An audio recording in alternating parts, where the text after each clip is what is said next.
রাসূল বলেছে দুইবার কাবা ধ্বংস হয়ে গেছে, তৃতীয়বার যদি ধ্বংস করা হয় তাহলে এই কাবার বরকত এবং হাজরে আসওয়াদ আল্লাহ রাব্বুল আলামিন দুনিয়াতে আর রাখবেন না, এটাকে উঠিয়ে দিবেন আসমানে। হাদিস শরীফ এরকম, সহিহ হাদিস, সহিহ ইবনে হিব্বান, মুসনাদে বাজ্জার সহ এরকম বড় বড় হাদিসের কিতাবে এই হাদিসটা বর্ণিত হয়েছে। হাদিসটা এরকম, ইসতামতিউ মিন হাযাল বাইত, মহান রব্বুল আলামিনের দরবারে শুকরিয়া জ্ঞাপন করছি যে আল্লাহ পাক রব্বুল আলামিন আমাদেরকে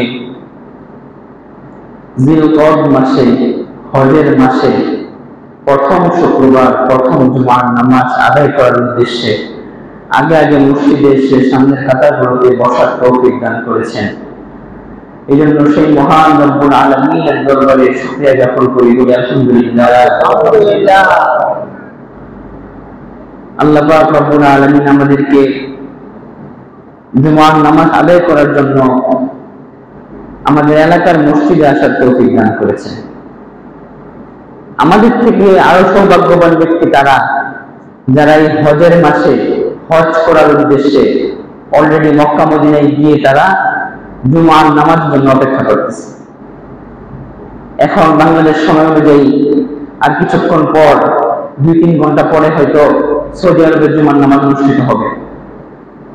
তো যারা সবাই তো মক্কায় আছেন, কেউ কেউ মদিনাতেও আছেন, তো তারা মসজিদ নববীতে হয়তো বাইতুল হারামে নামাজ পড়ার জন্য অপেক্ষারত অবস্থায় আছেন। তো তারা আমাদের থেকে বেশি সৌভাগ্যবান। তো আল্লাহ পাক রব্বুল আলামিন এই সুযোগ আমাদেরকে দান করবেন যদি আমরা নিয়ত পাকাপোক্ত করি। গত 2 সপ্তাহ ধরে হজের গুরুত্ব এবং তাৎপর্য নিয়ে আলোচনা করতেছিলাম। মুসলিম উম্মার জন্য এতটুকু আমরা এটি বুঝতেই পেরেছি 2 সপ্তাহের আলোচনায় যে হজ একটা গুরুত্বপূর্ণ ইবাদত, একটা ফরজ ইবাদত, যে ইবাদতটা না করে যদি কেউ ইন্তেকাল করে এটার ফজিলতটা কখনোই তার থেকে রহিত হবে না। এটা কিয়ামত পর্যন্ত তার উপর ফরজ থেকে যাবে যদি না তার থেকে বদলি হজ কেউ আদায় করে না নেয়। তো সেই হিসাবে একজন মুসলমান যখন সে ছোটবেলা থেকেই শিক্ষকদের মুখে শুনে, কোরআনে কারিমের আলোচনা বয়ান শুনে, বই কিতাবে পড়ে যে হজ একটা গুরুত্বপূর্ণ ইবাদত, বাইতুল্লাহর সাথে হাজরা আসওয়াদ, মাকামে ইব্রাহিম, এই ধরনের বস্তু বা কাবা ঘরের গুরুত্বপূর্ণ জিনিস সম্পর্কে মানুষ যখন জানে তখন তার ভিতরে সেখানে যাওয়ার, এক নজর দেখার একটা আগ্রহ মনের মধ্যে সৃষ্টি হয়। এই আগ্রহ নিয়ে হাজী সাহেবগণ, উমরাকারীগণ মক্কা মদিনায় ছুটে যান। যখন তার চোখের সামনে এরকম নুরানি দৃশ্য, কাবা ঘর, তার আশপাশের বস্তুসমূহ চোখে পড়ে, সে তো আনন্দে আপ্লুত হয়ে যায়। একবার না একাধিকবার অনেক মানুষ গিয়ে কাবা ঘরের পথ করতে চায়। তো আল্লাহ পাক রব্বুল আলামিন আমাদেরকেও এই তৌফিক দান করবেন, হজ করার মতো তৌফিক আমাদেরকে দান করবেন। তার জন্য আমাদেরকে আল্লাহ রাব্বুল আলামিনের কাছে বেশি বেশি দোয়া করতে হবে। এই সপ্তাহে আমাদের আলোচনার বিষয় হলো মুসলিম উম্মাহর মূল কেন্দ্রবিন্দু, অর্থাৎ মুসলিম উম্মাহের রাজধানী মক্কা, যে যার গুরুত্ব এবং মর্যাদা সম্পর্কে আমরা সবসময় শুনে থাকি, হজের সময় বেশি শুনে থাকি। যে ঘরটাকে কেন্দ্র করে এত আলোচনা, সেই ঘরের নাম হলো কাবা ঘর। যত ফজিলত আপনি শুনে থাকবেন, হজ করতে হবে, ফরজ বিধান, মক্কা যেতে হবে, সব কিছু একটা ঘরকে কেন্দ্র করে। সেই ঘরের নাম হলো কাবা। আর এই কাবা ঘরটা একজন মুমিন বান্দার জীবনে সবথেকে বেশি ভূমিকা রাখে। এই কাবা ঘরে যাওয়া ছাড়া ইন্তেকাল করলে তার থেকে ফরজিয়ত আদায় হবে না, বা আরো নানা ধরনের হুমকি ধমকি, হুঁশিয়ারি এবং ফজিলত হাদিস শরীফে বর্ণনা করা হয়েছে। তো আজকে আমরা জানবো এই কাবা ঘরের আদ্যপান্ত সম্পর্কে। কাবা এই শব্দটা আল্লাহ রাব্বুল আলামিন কুরআনে কারীমে উল্লেখ করেছেন। কাবা এই শব্দটাই মানুষের মধ্যে বেশি প্রচলিত। কাবাতুন শব্দের অর্থ হচ্ছে উঁচু কোনো জায়গা। মুফাসসিরিনে কেরাম ব্যাখ্যা করে যে বর্তমান কাবা ঘরটা যে জায়গার মধ্যে অবস্থান করতেছে, এই জায়গাটা হলো পৃথিবীর মধ্যে সর্বপ্রথম স্থল জায়গা। অর্থাৎ পুরা পৃথিবী এক সময় পানিতে পানিতে ভরা ছিল। সর্বপ্রথম যে জায়গার মধ্যে স্থল শুরু হয় সেই জায়গাটা হলো সরাসরি কাবা ঘরের জায়গাটা। এবং কাবাতুল শব্দের অর্থ হচ্ছে উঁচু কোনো জায়গা। তো ভৌগোলিক অবস্থান অনুযায়ী জানা যায় যে আমাদের এশিয়া বা বাংলাদেশের যে অঞ্চলগুলো আছে, বাংলাদেশ থেকে কাবা ঘরের উচ্চতা হচ্ছে প্রায় 22 কিলোমিটার। 22 কিলোমিটার উপরে আমাদের থেকে অবস্থান করতেছে কাবা। পশ্চিম কান্ট্রিগুলোতে যদি যান, ওখান থেকে পুরো মাথার উপর কাবা ঘর অবস্থিত। তো এই যে ভৌগোলিক অবস্থানের কারণে সব জায়গা থেকেই কাবা ঘরটা উঁচু। এই উঁচুর বিষয়টা মাথায় রেখে আল্লাহ রাব্বুল আলামিন হয়তো কাবাকে কাবা বলে নামকরণ করেছিলেন।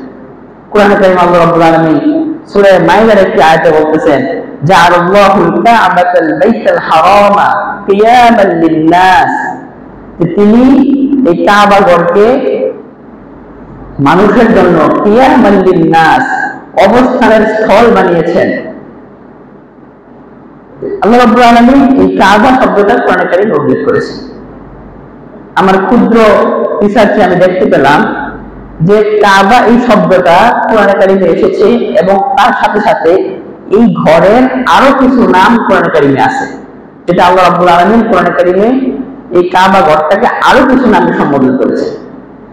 সর্বপ্রথম হলো কাবা, দ্বিতীয়ত এই ঘরটার নাম হলো বাইতুল্লাহ। আল্লাহ রাব্বুল আলামিন এই কাবার নামটা বাইতুল্লাহ বলে কোরআনে কারীমে ঘোষণা করেছেন। সূরা বাকারার একটি আয়াতে আল্লাহ রাব্বুল আলামিন বলতেছেন, ওয়াহিদনা ইলা ইব্রাহিম ওয়া ইসমাঈল।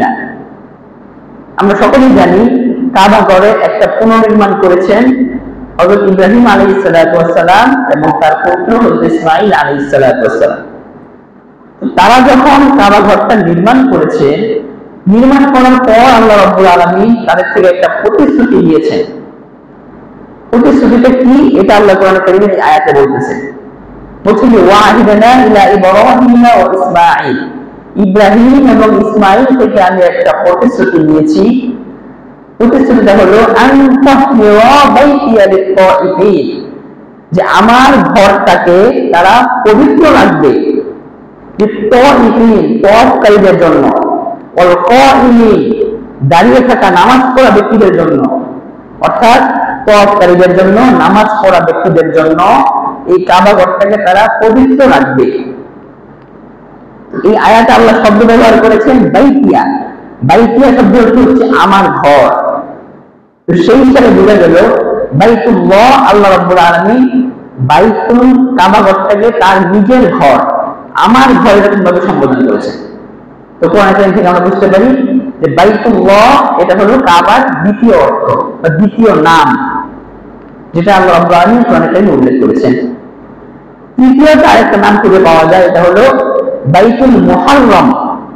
বাইতুল মুহাররম বলে কাবাকে নামকরণ করা হয়, ডাকা হয়। কোরআনে কারীমে আল্লাহ রাব্বুল আলামিন হযরত ইব্রাহিম আলাইহিস সালাতু ওয়াস সালামের ঘটনা থেকে বোঝা যায় যে যখন ইসমাঈল আলাইহিস সালাতু ওয়াস সালাম হাজেরা আলাইহিস সালাতু ওয়াস সালামের পেটে আসলেন, তো অনেক বছর পর কোনো সন্তান হচ্ছিল না। যখন ইসমাঈল আলাইহিস সালাতু ওয়াস সালাম গর্ভে আসলো, আল্লাহ রাব্বুল আলামিন ইব্রাহিম আলাইহিস সালাতু ওয়াস সালামকে আদেশ করলেন যে আপনি আপনার স্ত্রী সন্তান ভূমিষ্ঠ হওয়ার পর আপনার স্ত্রী সন্তানকে একটা নির্জন জায়গায় রেখে আসেন। একটা আদেশ করেছিলেন, আমরা সকলেই জানি। লম্বা আলোচনা, এত বিস্তারিত আলোচনা করা যাবে না। তো যখন ইব্রাহিম আলাইহিস সালাতু ওয়াস সালাম তার স্ত্রী এবং সন্তান হাজেরা আলাইহিস সালাতু ওয়াস সালাম এবং ইসমাঈল আলাইহিস সালাতু ওয়াস সালামকে মক্কার একটা মরুভূমির একটা জায়গার মধ্যে এরকম রেখে আসলেন আল্লাহর আদেশে। তো রেখে আসার পর আল্লাহর কাছে ইব্রাহিম আলাইহিস সালাম একটা দোয়া করেছিলেন। এই দোয়ার মধ্যে আল্লাহ রাব্বুল আলামিন তার দোয়াটা এত পছন্দনীয় হয়েছে আল্লাহর কাছে, এই দোয়াটা স্বয়ং আল্লাহ কোরআনে কারীমে উল্লেখ করেছে। ওই দোয়ার মধ্যে বাইতুল মুহাররম বলে আখ্যা দিয়েছেন কাবা ঘরকে, এই নামে ডেকেছেন। সূরা ইব্রাহিমের 26 নম্বর আয়াত। আয়াতটা হলো এরকম যে আল্লাহ রাব্বুল আলামিন তার আদেশে যখন ইব্রাহিম আলাইহিস সালাম স্ত্রী সন্তানকে রেখে আসলেন, রেখে আসার পর সে দোয়া করতেছে, রব্বানা, হে আমার প্রতিপালক, ইন্নী আসকানতু মিন যুররিয়াতি, আমি আমার বংশধরদের থেকে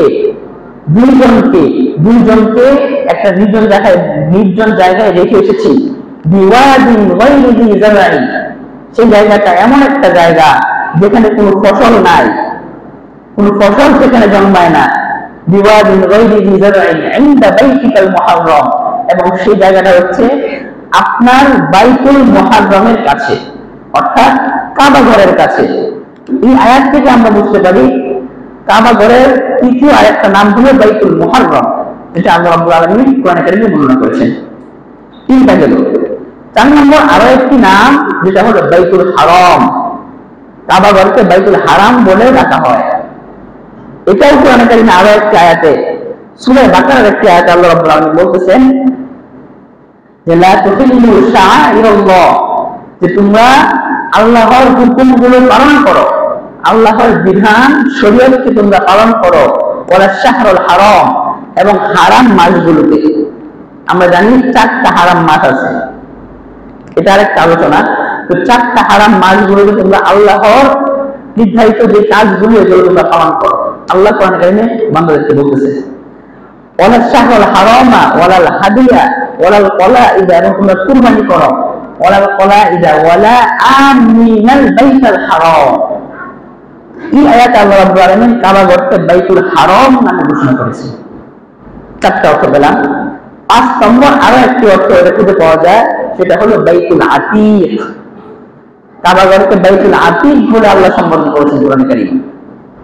এটা সূরা হজ্জের একটি আয়াত, আল্লাহ বলতেছেন সুম্মা ইয়াকুদু তাফাতাহুম, হাদিসের উদ্দেশ্যে আল্লাহ বলতেছেন সুম্মা ইয়াকুদু তাফাতাহুম, যেন তারা পবিত্র হয়ে নেয়, ওয়াল ইউফু নুযুরাহুম, এবং তাদের মানবগুলো পুরা করে নেয়।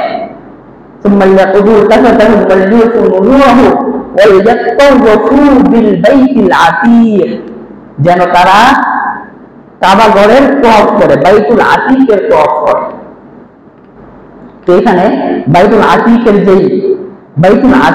যে অর্থটা, এই অর্থটা সম্পর্কে কোরআনে কারীমের ব্যাখ্যা অনুযায়ী আল্লাহ হাবিব সাল্লাল্লাহু আলাইহি ওয়াসাল্লাম একটা হাদিস শরীফে বলতেছেন, ব্যাখ্যাটা হলো এইরকম যে ইন্নামা সুমিয়াল বাইতুল আতীক, যে বাইতুল আতীক কেন নামকরণ করা হলো কাবা ঘরে, এটা এই জন্য যে লাম ইয়াযহারিল জাব্বার, যে এই কাবা ঘরের রাজত্ব এবং কাবা ঘরের কর্তৃত্ব, দখল দায়িত্ব পৃথিবীর শুরুলগ্ন থেকে নিয়ে একদম কিয়ামতের আগ পর্যন্ত এর দখল দায়িত্ব মুসলমানদের হাত ছাড়া মুশরিকের হাতে যাবে না। এই জন্য এই ঘরের নামকরণ করা হয়েছে বাইতুল আতীক বলে। এই ছিল 5টা অর্থ, 5টা নাম কাবা ঘরের, যেটা কোরআনে কারীমে স্বয়ং আল্লাহ রাব্বুল আলামিন উল্লেখ করেছেন। এবার আসি আমরা কাবা ঘরের সংক্ষিপ্ত ইতিহাস নিয়ে। ইতিহাসের কিতাবগুলো ঘাটলে খুঁজে পাবেন যে কাবা ঘর এটা পৃথিবীর শুরুলগ্ন থেকে নিয়ে আজ পর্যন্ত 10 বার এরকম পুনর্নির্মাণ হয়েছে। তো অনেক সময় প্রয়োজনীয় হয়েছে, অনেক সময় অপ্রয়োজনীয় হয়েছে। দেখা যায় 10 বারের মতো এরকম কাবা ঘরের পুনর্নির্মাণ হয়েছে। সর্বপ্রথম ফেরেশতাগণ মানব সৃষ্টির পূর্বে, আদম আলাইহিস সালামকে সৃষ্টির পূর্বে কাবা ঘরটা নির্মাণ করেছিলেন। এটা পাওয়া যায় কিতাবগুলোতে। তো ফেরেশতারা নির্মাণ করেছেন, কিন্তু পরিপূর্ণ নির্মাণ করেন নাই, আংশিক কিছু নির্মাণ করেছিলেন। তার মধ্যে আল্লাহ রাব্বুল আলামিন হযরত আদম আলাইহিস সালামকে সৃষ্টি করেছেন, মানব জন্ম হয়ে গেল।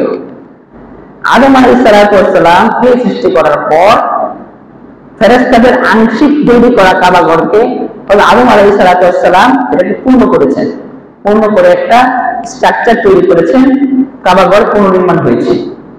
তারপর হাজার হাজার বছর এরকম চলতে থাকে। প্রথমবার তৈরি করেছে ফেরেশতাগণ, তৃতীয়বার তৈরি করেছে আদম আলাইহিস সালাম। এইবার হাজার হাজার বছর পার হয়ে গেছে, আদম আলাইহিস সালাম ইন্তেকাল করেছেন, হযরত নূহ আলাইহিস সালাম তার স্থলাভিষিক্ত হয়েছেন। তা আমরা সকলেই জানি প্রসিদ্ধ ঘটনা, নূহ আলাইহিস সালামের সম্প্রদায় নাফরমানি করার কারণে আল্লাহ রাব্বুল আলামিন দুনিয়াতে প্লাবন বন্যা প্রেরণ করেছিলেন। এই বন্যা এত বেশি পাওয়ারফুল ছিল, যার কারণে পৃথিবীর সব ভবিষ্যৎ হয়ে গিয়েছিল তাদের সাথে কাবা ঘরের যে স্ট্রাকচার ছিল সেটাও শূন্য বিচ্ছিন্ন হয়ে যায়। তখন কাবা ঘরের কোনো অস্তিত্ব ছিল না ওই জায়গার মধ্যে। তারপর হযরত নূহ আলাইহিস সালামের ওই সময়ে তারা অনুমান করে তওয়াফ করতেন যে ওই জায়গার মধ্যে কাবা ঘর হওয়ার সম্ভাবনা আছে। অনুমান করে আল্লাহর আদেশে ওই জায়গায় তারা তওয়াফ করতেন। তো নূহ আলাইহিস সালামের ইন্তেকাল হয়ে গেল, আরো অনেক বছর চলে গেল। তারপর তৃতীয়বারের মতো হযরত শীস আলাইহিস সালাম একটা নবী আছেন নূহ আলাইহিস সালামের পর। সেই নবী যখন দুনিয়াতে আগমন করেছেন, আল্লাহ রাব্বুল আলামিন তাকে আদেশ করলেন যে তুমি এবার কাবা ঘর নির্মাণ করো। হযরত শীস আলাইহিস সালাম আল্লাহর আদেশে কাবা ঘর নির্মাণ শুরু করলেন। আমি সংক্ষিপ্ত ইতিহাসটা বলে দিচ্ছি। তৃতীয়বার এটা। তো শীস আলাইহিস সালাম কাবা ঘর নির্মাণ করলেন, তিনিও করলেন আংশিক নির্মাণ, কারণ তখনকার মানুষ জনবসতি বেশি ছিল না, কাবা ঘরের এরিয়া এত বড় করার কোনো প্রয়োজন ছিল না। ছোট করে একটা জায়গার মধ্যে তিনি কাবা ঘর নির্মাণ করেছেন হযরত শীস আলাইহিস সালাম। তারপর শীস আলাইহিস সালাম আংশিক নির্মাণ করে তিনি তওয়াফ করতেন। তারপর আরো কয়েক হাজার বছর চলে গেল, তিনি ইন্তেকাল করলেন। তারপর হযরত ইব্রাহিম আলাইহিস সালাম দুনিয়াতে আগমন করলেন। তো আল্লাহ রাব্বুল আলামিন এবার হযরত ইব্রাহিম আলাইহিস সালাম আদেশ করলেন যে কাবা ঘর এত বছর অপূর্ণ অবস্থায় ছিল, নূহ আলাইহিস সালামের বন্যার পর থেকে কাবা ঘর পরিপূর্ণ নির্মাণ হয় নাই, এবার তুমি কাবা ঘর নির্মাণ করো। তো কাবা ঘরের একটা সুন্দর একটা ম্যাপ এবং পুরো পরিপূর্ণ একটা নকশা হযরত ইব্রাহিম আলাইহিস সালাম আল্লাহর কাছ থেকে হযরত ইব্রাহিম আলাইহিস সালামের কাছে নিয়ে আসলেন। এই আয়াত কোরআন কারিমে আসছে সূরা ইব্রাহিমে। আল্লাহ রাব্বুল বলতেছেন ওয়া ইয বাওয়া'না ইব্রাহিমা, যখন আমি ইব্রাহিমকে দেখিয়ে দিলাম মাকান আল বাইত, ঘরের নকশা বা ঘরের জায়গা। এই আয়াত থেকে বুঝে আসে ঘরের জায়গাটা ইব্রাহিম আলাইহিস সালামকে আল্লাহ রাব্বুল আলামিন দেখিয়ে দিয়েছেন। এমনকি পরিপূর্ণ তত্ত্বাবধানে, আল্লাহ রাব্বুল আলামিনের তত্ত্বাবধানে পরিপূর্ণ সেই কাজটা সম্পাদন করেছেন। কতটুকু উঁচা হবে, কতটুকু নিচা হবে, একদম পরিপূর্ণ একটা স্ট্রাকচার আল্লাহ রাব্বুল আলামিন বলে দিয়েছেন। একটা পর্যায়ে ইব্রাহিম আলাইহিস সালাম তার সন্তান ইসমাঈল আলাইহিস সালামকে নিয়ে কাবা ঘর নির্মাণ করলেন। যতটুকু পর্যন্ত হাত যায় এতটুকু পর্যন্ত দেয়াল তিনি তৈরি করেছেন। এবার ইব্রাহিম আলাইহিস সালাম হাত এর উপরে পৌঁছে না, কিন্তু আল্লাহ রাব্বুল আলামিনের আদেশ যে কাবা ঘর আরো উঁচা করতে হবে। এইবার আল্লাহ রাব্বুল আলামিন জান্নাত থেকে একটি পাথর নির্মাণ কাজের জন্য ইব্রাহিম আলাইহিস সালামের কাছে প্রেরণ করেন। সেই পাথরটাই হলো মাকাম ইব্রাহিম, যেটা আমরা কাবা ঘরের পাশে দেখে থাকি। যারা হজ করতে অবশ্যই দেখে থাকবেন। তো সেই মাকাম ইব্রাহিম এরকম ছিল, তফসিরে কিতাবগুলোতে পাওয়া যায়। এই পাথরটা এত ক্ষমতা ছিল, যখন এই পাথরের মধ্যে ইব্রাহিম আলাইহিস সালাম দাঁড়াতেন পাথরটা অটোমেটিক এরকম উপরে চলে যেত। তখন নির্মাণ কাজ শেষ করে যখন আবার নামার চিন্তা করতেন পাথরটা আস্তে করে নিচে নেমে যেত। তারপরে ইব্রাহিম আলাইহিস সালাম ওই কাবা ঘরের নির্মাণ পরিপূর্ণ সম্পন্ন করলেন, একদম পুনর্নির্মাণ। এবার কাবা ঘর সম্পূর্ণ। কাবা ঘর সম্পূর্ণ হওয়ার পর আল্লাহ রাব্বুল আলামিন ইব্রাহিম আলাইহিস সালামের কিছু দোয়া করেছিলেন। এই দোয়াগুলো এত কবুল হয়েছে আল্লাহর কাছে, এই দোয়াগুলো আল্লাহ রাব্বুল আলামিন কোরআনে কারিমে একটা একটা করে উল্লেখ করেছেন। সূরা বাকারার সকলে আমরা জানি দোয়াগুলো। ওয়াইদ ইয়ারফাউ, আল্লাহ বলতেছেন ওয়াইদ ইয়ারফাউ ইব্রাহিমুল কওয়াইদা মিনাল বাইতি ওয়া ইসমাঈল। আপনি স্মরণ করুন ওই দিনের কথা যখন ইব্রাহিম এবং তার ছেলে ইসমাঈল কাবা ঘরের পুনর্নির্মাণ শেষ করলেন, কাবা ঘরকে দাঁড় করালেন। শেষ করার পর ইব্রাহিম দোয়া করলেন ইরফাউ ইব্রাহিমুল কওয়াইদ মিনাল বাইতি ওয়া ইসমাঈল রব্বানা তাকাব্বাল মিন্না ইন্নাকা আনতাস সামিউল আলিম। হে আমার রব, আপনি আমাদের থেকে কবুল করুন। অর্থাৎ আমরা যে আমলগুলো করছি, কাবা ঘর নির্মাণ করেছি, এই সমস্ত কিছু আমাদের থেকে আপনি কবুল করুন। ইন্নাকা আনতাস সামিউল আলিম, আপনি তো সর্বশ্রোতা সর্বজ্ঞানী। তার পরবর্তী আয়াত আরো দোয়া রব্বানা ইন্নাকা আনতাস সামিউল আলিম রব্বানা ওয়াজআলনা মুসলিমাইন লাকা। হে আমার রব, আপনি আমাকে এবং আমার সন্তানকে মুসলমান বানান। পিতা এবং পুত্র দোয়া করতেছে। ইব্রাহিম আলাইহিস সালাম তো আমাদের জাতির পিতা, তিনি আমাদের জাতি, যে মুসলমান জাতি, আমরা যে মুসলিম জাতি, এই মুসলিম জাতির জনক হলো ইব্রাহিম আলাইহিস সালাম। কোরআনে কারিমে স্পষ্ট আয়াত আছে মিল্লাতা আবিকুম ইব্রাহিম, তোমরা ইব্রাহিমের মিল্লাত মতাদর্শ অনুসরণ করো। রাসূল কারীম সাল্লাল্লাহু আলাইহি ওয়াসাল্লাম হাদিস শরীফে কয়েক জায়গায় আবি বলে উল্লেখ করেছেন ইব্রাহিম আলাইহিস সালামকে, অর্থাৎ আমার বাবা বলে উল্লেখ করেছেন। এর থেকে আমরা বুঝতে পারি যে ইব্রাহিম আলাইহিস সালাম আমাদের যে জাতি, আমরা মুসলিম জাতি, মুসলিম জাতির জনক। তিনি দোয়া করতেছেন কি, রব্বানা ওয়াজআলনা মুসলিমাইনি লাকা, আপনি আমাকে এবং আমার সন্তান ইসমাঈলকে মুসলমান বানান। এই দোয়া করে তিনি শান্ত হন নাই, তিনি তার পরবর্তী সমস্ত সন্তান যারা ইব্রাহিম আলাইহিস সালামের বংশ থেকে আমরা বর্তমান সবার জন্য দোয়া করেছেন। আয়াতের পরবর্তী অংশ বলতেছে ওমিন যুররিয়াতিনা উম্মাতান মুসলিমাতান লাক, আমার পরে আমার বংশধরদের মধ্যে যত সম্প্রদায় দুনিয়াতে আগমন করবে সবাইকে আপনি মুসলমান বানান। তার মানে বোঝা গেল আমরা আজকে মুসলমান, এটা কার বদৌলতে? ইব্রাহিম আলাইহিস সালামের দোয়ার বদৌলতে আমরা মুসলমান। তারপর তিনি দোয়া করতেছেন মুসলিমা গেলে কমি যুররিয়াতিনা উম্মাতান মুসলিমাতান লাক ওয়া আরিনা মানাসিকানা, আপনি আমাদেরকে আমাদের সমস্ত কল্যাণ দেখিয়ে দিন, অতুবা আলাইনা, আমাদের তওবা কবুল করুন, ইন্নাকা আনতাস সামিউল আলিম। দোয়া করতেছেন। আয়াতের পরবর্তী অংশে আরো একটা দোয়া, রব্বানা ওয়াবআথ ফীহি, হে আমার রব, ওয়াবআথ ফীহি, আমাদের কথা মানে পূর্ববর্তী ইব্রাহিম আলাইহিস সালামের পরের সম্প্রদায় তাদের জন্য দোয়া করতেছে, ওয়াবআথ ফীহি, আপনি সেই উম্মতের মধ্যে একজন রাসূল পাঠান, ওয়াবআথ ফীহি রাসূলান মিনহুম ইয়াতলু আলাইহিম আয়াতি, এই রাসূল দুনিয়াতে আগমন করবে, এসে তাদেরকে কোরআনের আয়াত তেলাওয়াত করে শোনাবে, ওই আলিমুল কিতাব, কোরআন শিক্ষা দিবে, ওই যাকিহিম, তাদের কলবগুলোকে পবিত্র করবে, ইন্নাকা আনতাল আজিজুল হাকীম। এই আয়াতের ব্যাখ্যায় মুফাসসিরিনে কেরাম বলতেছেন যে ইব্রাহিম আলাইহিস সালাম যে দোয়া করেছেন সেই দোয়ার ফসল আর কেউ না, আমাদের মহানবী সাল্লাল্লাহু আলাইহি ওয়াসাল্লাম। ইব্রাহিম আলাইহিস সালামের দোয়ার ফসল আমাদের নবী রাসূল ইব্রাহিম আলাইহিস সালামের দোয়া আল্লাহ কবুল করেছেন, এবং ইসমাঈল আলাইহিস সালামের বংশের মধ্যে আমাদের নবী মুহাম্মদ সাল্লাল্লাহু আলাইহি ওয়াসাল্লামের জন্মগ্রহণ করেন। ইতিহাস ঘাটলে দেখা যায় ইব্রাহিম আলাইহিস সালামের স্ত্রী ছিল দুজন, একজনের নাম ছিল হাজেরা আলাইহিস সালাম, আরেকজনের নাম ছিল সারা আলাইহিস সালাম। ইসমাঈল আলাইহিস সালাম তিনি হলো হাজেরা আলাইহিস সালামের গর্ভ থেকে জন্মগ্রহণ করেছে, আর সারা আলাইহিস সালামের গর্ভ থেকে জন্মগ্রহণ করেছে ইসহাক আলাইহিস সালাম।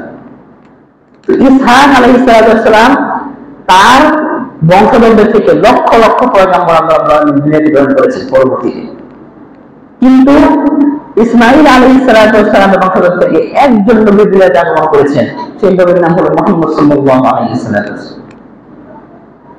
এখানে বুঝে আসে লক্ষ নবী ইসহাক আলাইহিস সালাম থেকে তার বংশধর থেকে এসেছে, সেই লক্ষ নবীর থেকে সেরা নবী একজন নবী ইব্রাহিম আলাইহিস সালামের দোয়ার বদৌলতে আল্লাহ রাব্বুল আলামিন আমাদের বিশ্ব নবীকে আমাদের মধ্যে পাঠিয়েছেন।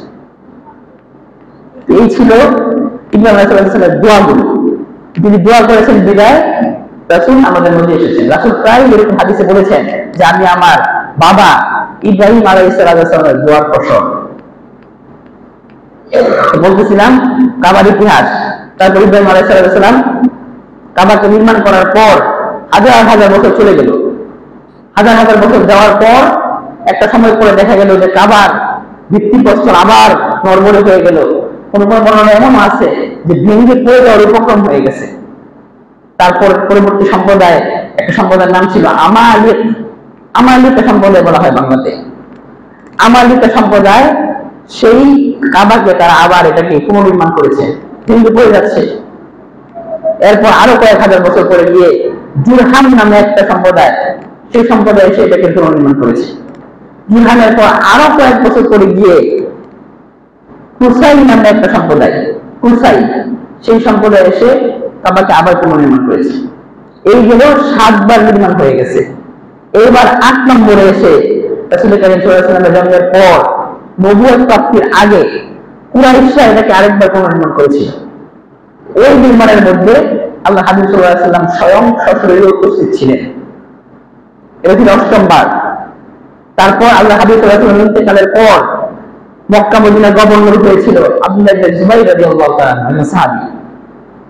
তো তিনি আল্লাহ হাবিব ইন্তেকালের পূর্বে আম্মা জান আয়েশা রাদিয়াল্লাহু তাআলা আনহাকে তারা একটা তিনি ইচ্ছা প্রকাশ করেছিলেন ইতিপূর্বে যখন কুরাইশরা অষ্টমবার এটাকে নির্মাণ করেছিল কাবাঘরকে, তখন কাবাঘরের যে মূল যে একটা জায়গা ছিল যেটার মধ্যে ইব্রাহিম আলাইহিস সালাম নির্মাণ করে গিয়েছিলেন, ওই নির্মাণটা কুরাইশদের দ্বারা সম্ভব হয় নাই।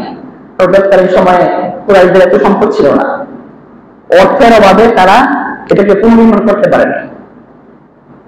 আল্লাহ হাবিব সাল্লাল্লাহু আলাইহি ওয়াসাল্লাম বর্তমান যে হাতিমের কাবা আমরা চিনি, হাতিম চিনি না, নামাজ পড়ে হাতিমের ভিতরে গিয়ে, সে হাতিমটা মূলত কাবার অংশ, কিন্তু কুরাইশরা অর্থের অভাবে এই হাতিমটা কাবার ভিতরে দিতে পারেনি। ইব্রাহিম আলাইহিস সালাম যখন নির্মাণ করেছিলেন তখন এই হাতিমটা কাবার ভিতরে নিয়ে নির্মাণ করেছিলেন। আল্লাহ হাবিব ইন্তেকালের পূর্বে আমরা আয়েশা রাদিয়াল্লাহু তাআলা তাকে আচ্ছা পোষণ করেছিলেন যে আমার যদি সামর্থ্য থাকতো তাহলে আমি কাবাটাকে বর্তমান স্ট্রাকচার ভেঙে হাতিমে কাবাটা ইব্রাহিম আলাইহিস সালামের মতো এরকম কাবাঘরের ভিতরে নিয়ে আসতাম। তো এই ইচ্ছা তিনি কেন বাস্তবায়ন করতে পারেন নাই?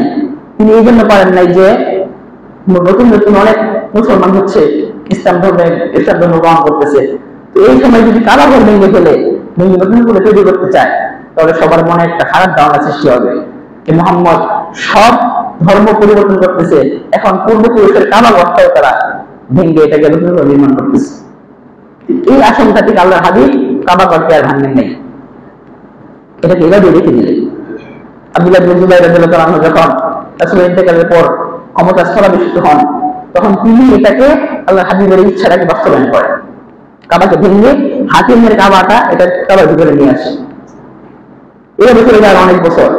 তারপর এই সাহাবীর ইন্তেকালের পর মক্কার যে ক্ষমতা, ইসলামের যে শাসনতন্ত্র, এটা মক্কা মদিনা থেকে চলে যায় ইরাকের রাজধানী বাগদাদে চলে যায়। তো বাগদাদের তৎকালীন গভর্নর খলিফা ছিল, নাম হলো মারওয়ান ইবনুল হাকাম খলিফার নাম। ওই খলিফার একজন গভর্নর হাজ্জাজ বিন ইউসুফ, ওই গভর্নর যখন ক্ষমতার স্থলাভিষিক্ত হয় তখন সে চিন্তা করলো যে আল্লাহর হাবিব যেরকম ভাবে কাবাকে রেখে গিয়েছিল সেরকম ভাবে না রেখে এটাকে আবার ভেঙে পরিবর্তন করছে, এটা মানি না। তখন ওই হাজ্জাজ বিন ইউসুফ গিয়ে কাবার বর্তমানে হাতিমা কাবাদের ভিতরে ছিল এটাকে ভেঙে সে আবার রাসূলের সময় যেরকম ছিল হাতিমা কাবা বাদ দিয়ে ওরকম ভাবে আবার তৈরি করে দিল। এইভাবে চলে গেল আর অনেক বছর। শেষ মুহূর্তে গিয়ে দশমবারের যে পরিবর্তনটা হয়েছিল, না এটাই 10 নম্বর, হাজ্জাজ বিন ইউসুফ এটা ছিল 10 নম্বর পরিবর্তন। এরপর 11 নম্বরে গিয়ে আবার পরিবর্তন করার চেষ্টা করেছিল, অনেক বছর পরে আসে। বাদশা হারুনুর রশিদ নামে একটা বাদশা ছিল।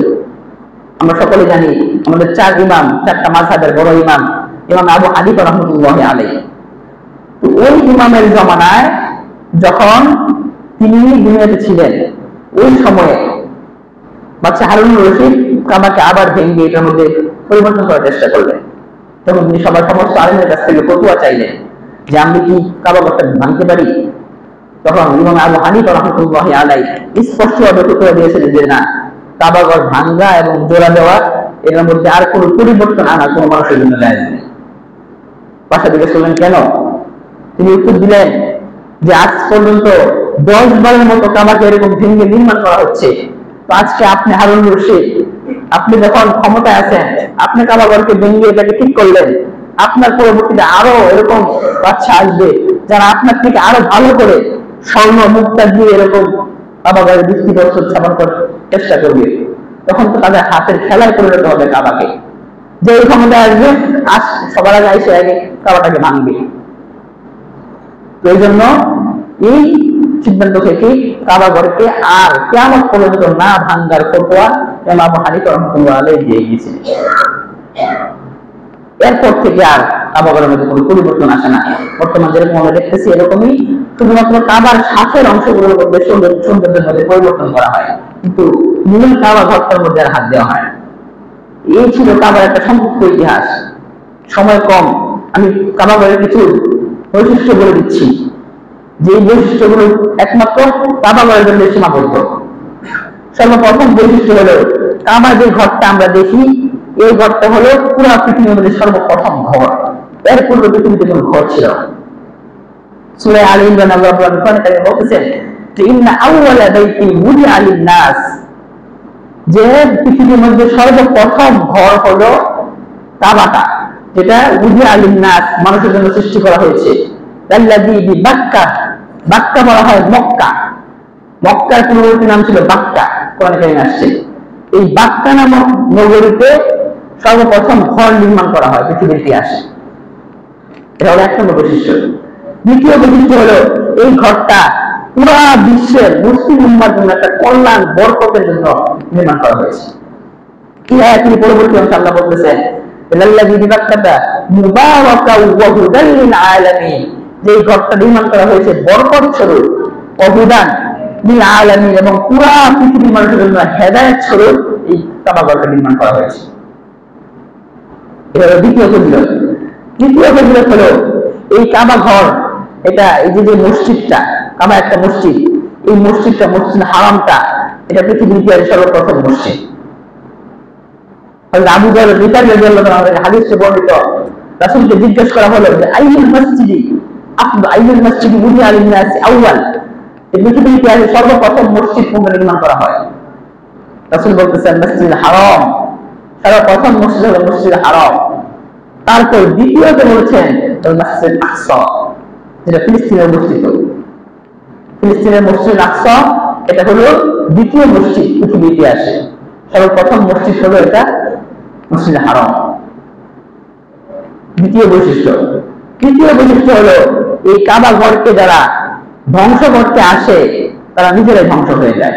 এই কাবা ঘরকে ধ্বংস করার ক্ষমতা কোন মানুষের মধ্যে নাই। বিস্তারিত ঘটনা এত লম্বা করে আলোচনা করা যাবে না।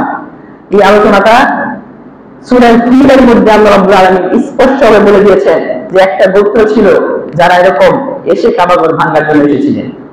সংক্ষিপ্ত বলে দিচ্ছি আমি, তাও মিহিম বিহিজারাতি আলান্না জাআল কাইদাহুম ফি ফাদলি ওয়া আরসালা আলাইহিম, আল্লাহ বলতেছে ওই গোত্র যখন কাবা ঘর ধ্বংস করার জন্য হাতি নিয়ে এসেছে, ওয়া আরসালা আলাইহিম তায়রান আবাবিল, আল্লাহ রাব্বুল আলামিন এরকম ঝাঁকে ঝাঁকে পাখি তাদের উপর প্রেরণ করলেন। মুহূর্তের মধ্যে আকাশটা এরকম কালো হয়ে গেল পাখি দিয়ে। প্রত্যেক পাখির মধ্যে তাদের দুই পায়ের মধ্যে দুটো এরকম কঙ্কর ছিল, যে কঙ্কর গুলো সরিষার দানার মতো বলা হয়, তফসিরে যেটা আসছে সরিষার দানার মতো। দুই হাতে ছিল দুইটা, ঠোঁটে ছিল একটা। এই তিনটা কঙ্কর নিয়ে এরকম আকাশের মধ্যে এরকম কালো হয়ে গেছে তাদের উপরে।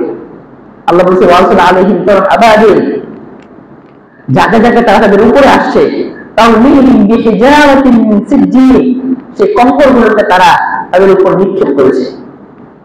তাফসীরে ইবনে কাসীর স্পষ্ট বর্ণনা পাওয়া যায় যে ওই সরিষার দানা, ওই পরিমাণ একটা কঙ্কর হস্তি বাহিনী যারা এরকম কাবা ধ্বংস করতে আসছে তাদের উপরে পড়েছে, মাথার উপরে পড়েছে, এরকম মাথা থেকে গিয়ে পুরা বডি এরকম দ্বিখণ্ডিত হয়ে হাতি সহ উট সহ এরকম দুই ভাগ হয়ে গেছে।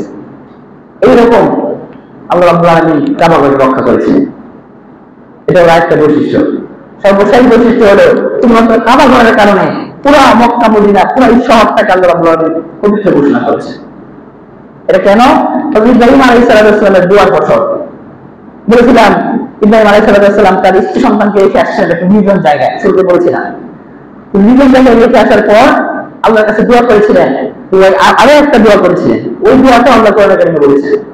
সূরা ইব্রাহিমের দোয়াটা হলো ওই ক্বালা ইব্রাহিম, ইব্রাহিম যখন বলল যে রব্বি জাআল হাযাল বালাদা আমিনা, যে আমার রব আপনি এই শহরটাকে পবিত্র করে দেন, নিরাপদ বানিয়ে দেন।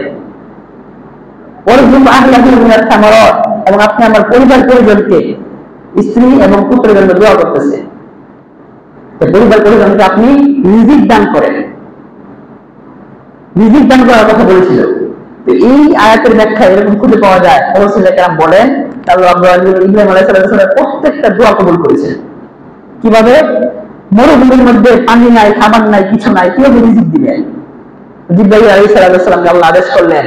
তৎকালীন সময়ে সিরিয়ার রাজধানী দামেস্ক বর্তমান, এই সিরিয়ার ফসল তৎকালীন সময়ে সিরিয়ার মধ্যে সব থেকে বেশি সমৃদ্ধশালী ছিল দেশ। ফসল, পানি, কোনো কিছু অভাব ছিল না। আল্লাহ রাব্বুল আলামিন আদেশ করলেন ইব্রাহিম আলাইহিস সালামকে যে সিরিয়া থেকে এক খণ্ড মাটি, যে মাটির মধ্যে এরকম গাছ আছে, ফসল আছে, ফল ফলাদি আছে, এরকম এক খণ্ড মাটি উঠিয়ে নিয়ে আসো, নিয়ে এসে কাবা শরীফের চারদিকে 7 চক্কর 7টা তওয়াফ করাও ওই জমিনটাকে, তারপর এনে এক জায়গায় স্থাপন করো। তফসিলে কিতাবে স্পষ্ট পাওয়া যায়, তফসিল জালালাইনে। তো এই এক খন্ড জমি উঠিয়ে নিয়ে এসে জিবরাইল আলাইহিস সালাম পুরা কাবা ঘরের তোয়াফ লাগান, 7 চক্কর দেন ওই ইয়াটাকে, জমিটাকে। তারপর এনে বর্তমান মক্কার পাশে আমরা সকলে চিনি তায়েফ নামে একটা জায়গা আছে, তায়েফ। এই তায়েফের যে এলাকাটা, এই পুরো এলাকাটাই হলো ওই এলাকা যেটা সিরিয়া থেকে তুলে এনে জিবরাইল আলাইহিস সালাম এখানে স্থাপন করেছেন। ওই জায়গার নাম হয়ে গেছে তায়েফ। তায়েফ শব্দের অর্থ হচ্ছে তওয়াফকারী। এই জন্য তওয়াফকারী বলা হয়, এই জন্য যে ওই এক খন্ড জমি এটা ইব্রাহিম আলাইহিস সালাম তার বংশধরদের জন্য, স্ত্রী সন্তানের জন্য আল্লাহ রাব্বুল আলামিন এখানে এনে স্থাপন করেছিলেন। এটাও আরো একটা বৈশিষ্ট্য। সর্বশেষ কিছু ফজিলত বর্ণনা করতে চাই, সময় নাই। কাবা শরীফের মধ্যে যে 1 রাকাত নামাজ পড়বে, মসজিদ হারামের মধ্যে আল্লাহ রাব্বুল আলামিন 1 লক্ষ রাকাত নামাজের সওয়াব দান করেন। হাদিস শরীফে আসছে রাসূল কারীম সাল্লাল্লাহু আলাইহি ওয়াসাল্লাম বলতেছেন যে মসজিদি হাযা আসফিল হারাম আফদালু মিন মিআতি আলফি সালাতি। 1 রাকাত নামাজ 1 লক্ষ রাকাত নামাজের সওয়াব। এরপর মদিনা শরীফের কথা বলতেছে, মসজিদি হাযা, মসজিদ নববীর কথা বলতেছে, মসজিদি হাযা মসজিদ নববীতে 1 রাকাত নামাজ আফদালু মিন মিআতি সালাতি, 1000 রাকাত নামাজ থেকে শ্রেষ্ঠ নামাজ।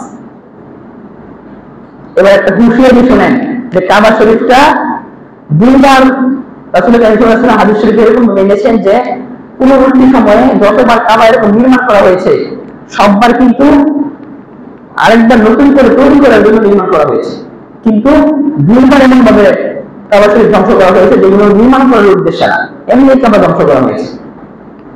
এই জন্য রাসূল বলতেছে 2বার কাবা ধ্বংস হয়ে গেছে, তৃতীয়বার যদি ধ্বংস করা হয় তাহলে এই কাবার বরকত এবং হাজরে আসওয়াদ আল্লাহ রাব্বুল আলামিন দুনিয়াতে আর রাখবেন না, এটাকে উঠিয়ে দিবেন আসমানে। হাদিস শরীফে এরকম সহিহ হাদিস, সহিহ ইবনে হিব্বান, মুসনাদে বাজ্জার সহ এরকম বড় বড় হাদিসের কিতাবে এই হাদিসটা বর্ণিত হয়েছে। হাদিসটা এরকম, ইসতামতিউ মিন হাযাল বাইত, এই ঘর থেকে তোমরা বেশি থেকে বেশি ফায়দা অর্জন করো, অর্থাৎ তওয়াফ করো, জিয়ারত করো, যা করার করো। যদি মনে কামাটা আছে তখন এটাকে 2বার অলরেডি ধ্বংস করা হয়ে গিয়েছে। তৃতীয়বার যদি ধ্বংস করা হয় এর বরকত এবং হাজরে আসওয়াদ কোনো বিষয়ে জমিনে রাখা হবে না, আল্লাহ রাব্বুল আলামিন আসমানে উঠিয়ে দিবেন। এই জন্য যা কিছু আলোচনা করেছি সবকিছু সহজ বিষয়। এই কাবা ঘরের বরকত শেষ হওয়ার আগেই আল্লাহ পাক রব্বুল আলামিন আমাদেরকে, আমাদের পরিবার পরিজনকে, তাদের সামর্থ্য আছে সবাইকে আল্লাহ রাব্বুল আলামিন তার ঘরের তওয়াফ, তার ঘরের জিয়ারত, রাসূল কারীম সাল্লাল্লাহু আলাইহি ওয়াসাল্লামের রওজার সালাম আল্লাহ আমাদের সকলকে নসিব করুন। সকলকে আল্লাহুম্মা আমিন।